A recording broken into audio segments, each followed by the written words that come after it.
Good morning, everybody. It was on this date in 1940, May 26, that the evacuation of the British Army at Dunkirk on the French coast began. The German army looked unstoppable, and the Brits barely got away, but they did, and they lived to fight another day.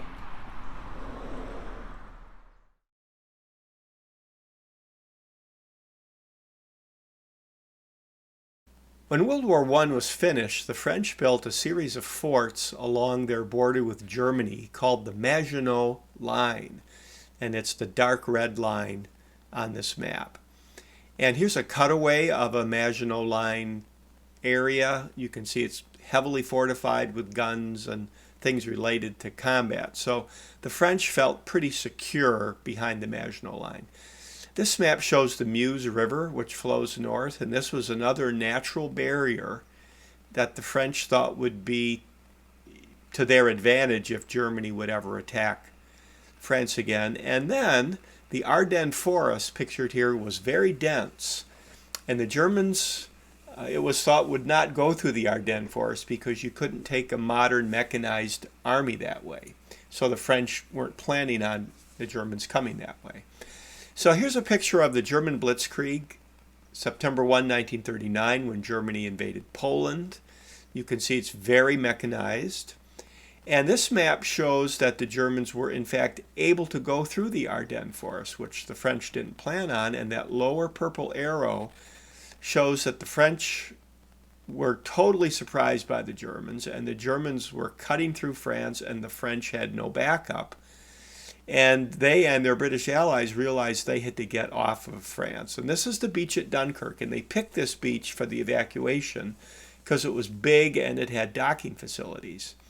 And one of the parts of the story that continues to fascinate is the German tanks at one point stopped their assault on Dunkirk. Germans' tanks worked fine on hard ground, but maybe not so well in swampy ground, and that was perhaps their thinking.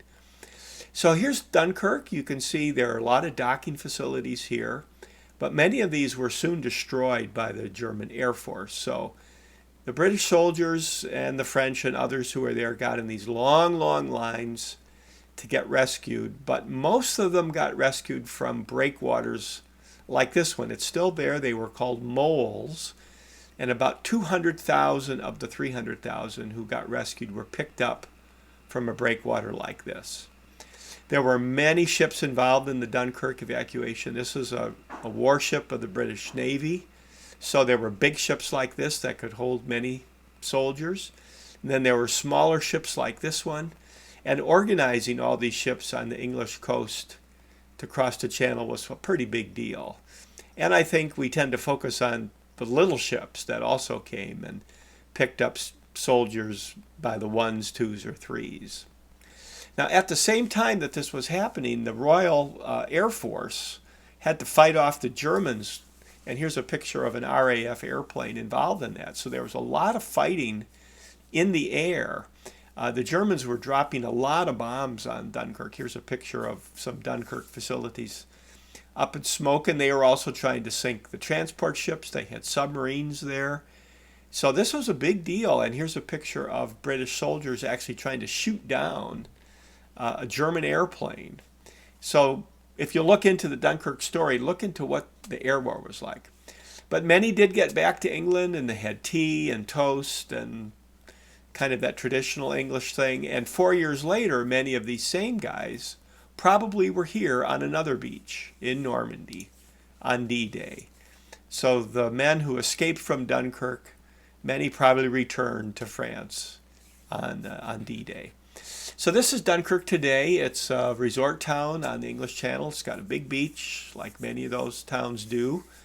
You can still see ruins from the evacuation. Low tide, you see a ship like this. And all along the English Channel in France, you see reminders of World War II.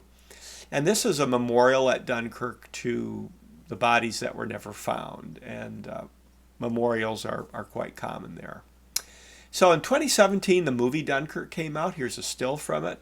And it just reminds us that this is one of the most dramatic stories of World War II.